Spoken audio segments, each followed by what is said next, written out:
계속해서 뉴스 파헤치기로 이어가겠습니다. 충청북도가 청주시에 특별 방역 지원단을 파견을 했는데 청주시가 이를 불편해하고 있습니다. 왜 그럴까요? 관련 소식 자세히 알아보겠습니다. 우선 구체적인 내용에 들어가기 앞서서요. 지금 최근에 청주를 중심으로 계속해서 코로나19 확진자가 퍼지고 있는데 최근 도내 11개 시군 코로나19 확진 현황 상황부터 좀 봐주십시오. 어떻습니까? 일단 충북에서는요. 그 괴산 모 교회 관련 확진자와 가족 간 감염이 지속적으로 발생해서요. 14일 기준 9명의 확진자가 추가 발생했습니다.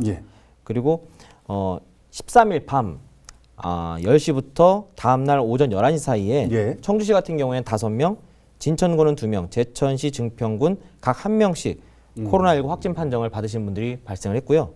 이로써 충북의 코로나19 누적 확진자는 2,392명이고요. 그 가운데 사망자는 총 61분이십니다. 지금 어디 한 곳, 어디 한 시군을 얘기하기 전에 하여튼 11개 시군 전부 다 조금씩 계속해서 막 여기저기서 확진이 나타나고 있는 상황이어서 걱정인데요. 최근 들어서 청주시에서 급증하고 있는 상황이어가지고 충청북도가 이를 굉장히 위급하게, 위중하게 본 모양입니다. 그래서 특별 방역 지원단을 파견을 한 건가요? 네. 그 정확한 명칭이 특별 방역 대책 지원단인데요. 그 지원단은 충청북도 보건정책과장을 단장으로 하고요. 감염병 관리과 직원과 역학조사 전문가 등 총 5명으로 구성이 됐습니다. 13일부터 이 방역 지원단이 청주시에서 코로나19 대응 상황을 이제 점검하게 되는데요. 한 일주일 이상 청주시와 그다음에 산하보건소에 이제 상주하면서 방역 대책 등을 점검하고 필요한 부분들이 있으면은 거기에 대한 어떤 지원책을 이렇게 제시할 것으로 보여지는데요. 이와 같이 이제 지원단이 이제 오게 된 이유 중에 하나는 그 전날 이시종 도지사가 특별 지시를 좀 해야겠다, 어떤 지원을 해야겠다. 너무 많이 지금 발생을 하니까. 그 말인데요. 그 구체적인 멘트가 이거였습니다. 그날 확대 간부회의를 주재하면서 청주 지역의 코로나19 확산세가 심각하니까 도 차원에서 특별 대책 그리고 지원단을 만드는 방안을 검토하라라고 하자 바로 그 다음 날 이렇게 지원단이 꾸려지게 된 겁니다.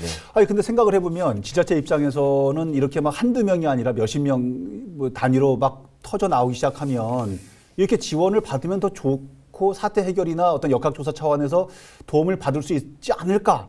따라서 더 반가운 소식이 아닐까라고 생각이 드는데 그렇지 않은 모양입니다. 청주시의 반응은 어떻습니까? 청주시의 반응은 사실 좀 불편한 마음도 있고요. 불만 섞인 목소리도 같이 나오고 있습니다. 왜요? 그러니까 기존에 청주시가 방역 대책을 아예 못한 것이 아니라 나름대로 잘 선방해서 청주시의 어떤 코로나 확진자 수가 그렇게 급증하지 않았었거든요. 근데 저도 문자를 받아봐서 느끼는 건데 한 3월 말, 한 중순부터 좀 이제 문자가 계속 확진자가 급증하고 뭐 어떤 주 같은 경우에는 하루당 거의 8명에서 10명 정도 이렇게 문자가 왔었거든요. 근데 그게 어떤 지역 감염까지 이루어진 건 아니었고 특정, 특히 유흥업소 중심으로 해서 당시까지만 해도 산발적으로 좀 있었으나 그걸 잘 방역을 해서 이제 좀 현재 시점에서는 좀 잠잠해졌거든요. 근데 거의 잠잠해질 무렵에 충청북도에서 마치 이제 뭔가 시어머니가 며느리에게 이제 간섭을 하는 듯한 그런 느낌으로 이제 지적을 하고 뭔가 너네 잘못했다 이런 식으로 나오자 그동안 우리도 좀 열심히 하느라고 했는데 뭔가 칭찬과 격려는 못해줄 망정. 그러니까 지원단, 그러니까 말은 지원인데 청주시와 그 담당 공무원들이 느끼는 거는 간섭으로 느껴지는 것 같습니다. 이게 지나치게 관심이 지나치면 간섭이 된다고 그런 말도 있지만은 현장에서 실무를 할 수 있는 그런 실무단들을 지원을 했더라면 얘기가 달라졌을 텐데 청주시에서도 나름대로 지금 이것저것 잘 운영을 하고 있는데 그렇게 실무단을 지원한 게 아니라 간섭하는 간섭군을 지원을 한 꼴이 돼버렸군요. 그러니까 또 한 가지 이제 말이 나오는 이유 중에 하나가 5명이거든요. 지원단 구성이 5명이에요. 근데 그 중에 단장은 솔직히 어떤 역할을 실질적으로 수행하는 건 아니란 말이죠. 거의 보고만 받겠죠. 그러면 이제 최대 4명이서 청주시를 어떤 그 지원하고 커버한다는 얘기인데 그건 현실적으로 좀 무리라는 얘기죠. 결국 청주시에서는 보고할 단계가 더 생긴 뭐 이런 일거리만 만들어진 상황이 그런 거죠. 그래서 볼멘 소리를 더군다나 있군요. 청주시 담당 어떤 보건 정책을 진행하는 그 실무 담당 공무원들도 현재 피로감이 누적된 상태인데 굉장히 그렇겠죠. 여기에 또 다시 어떤 질책 내지 간섭 또 개입이 들어온다고 하니까 약간 불편해하는 그런 마음이 있는 것 같습니다. 충청북도 차원에서는 지역의 코로나19 확진 현황, 확진 상황을 좀 잠재워 보자는 취지였을 텐데 결과적으로는 불협화음이 좀 생긴 것 같아서 조금 안타깝긴 하고요. 네. 도에서는 어쨌든 뭐 이렇게 뭐 눈뜨고 볼 수만 있는 상황은 아니어서요. 지난 최근 2주 동안 주말에 업체의 업소들에 대한 특별 점검은 또 벌였다고요. 네, 맞습니다.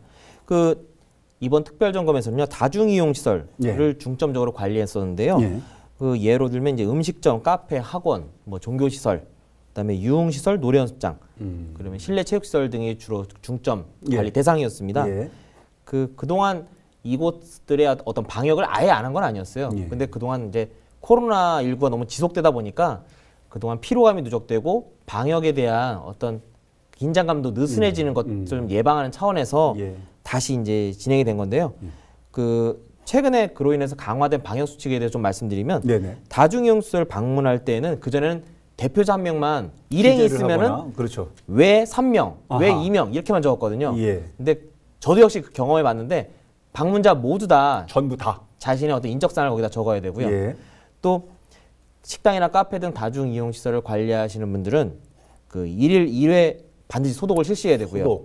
그다음에 소독 대장을 동시간대에 항상 이렇게 비치해 놔야 된다. 그리고 저도 또 역시 직접 봤지만 그 어떤 식당이라고 하게 되면 그 식당에 최대 이용 가능한 인원이 몇 명인지 그걸 항상 게시해 놓도록 이렇게 수칙을 바꿨습니다. 많은 분들께서 관리자이든 운영자이든 이용자이든 말이죠. 열심히 지금 잘 챙기고는 있는데 코로나19 확진자가 자꾸 번지고 있는 상황이어서 안타깝긴 합니다. 도에서도 이것저것 지원 사업을 벌이고 있는 모양이던데 충청북도가 지원하는 지원 사업들은 지금 어떤 것들이 있는 건가요? 대표적으로 입식 테이블 지원 사업이 있습니다. 입식 테이블이요? 그러니까 주로 식당, 음식점을 대상으로 하는 건데요. 음식점에 가서 양반다리라고 앉아서 먹는 음식점도 있었거든요. 방석 깔고 바닥에 앉아서. 이제 대부분 이제 이렇게 칸막이를 설치해 놓잖아요. 근데 이런 칸막이를 설치하는 그 테이블 자체를 이렇게 의자에 앉아서 먹는 테이블로 다 교체를 하도록 그런 식으로 지원해 주는 사업인데요. 그렇군요. 그 지원 금액은 총 이제 한 업소당 200만 원인데 대상이 있습니다. 일단은 업소에서 그 입식형 테이블로 변경하기를 희망을 해야 되고요. 또는 영업 신고를 한 후 6개월이 지나야 됩니다. 그리고 입식 식탁을 적어도 8개 이상 설치할 수 있는 그런 업소여야지만 가능하고요. 언제까지 할 수 있냐면은 오는 11월까지. 그렇군요. 혹시 예산이 소진될 경우에는 나도 희망을 했었는데 못할 수도 있거든요. 그러니까 만약 원하신다면 미리미리 빨리 좀 신청을 하시면은 혜택을 받아보실 수 있습니다. 그렇겠네요. 알겠습니다. 앞서서 충청북도와 청주시의 불협화음 잠깐 좀 소개를 해드렸는데요. 협력을 해도 모자를 파네. 지금 불협화음이 뭔 소리냐. 이런 지적하시는 도민들도 많습니다. 더 밀도 있는 공조가 필요할 때입니다.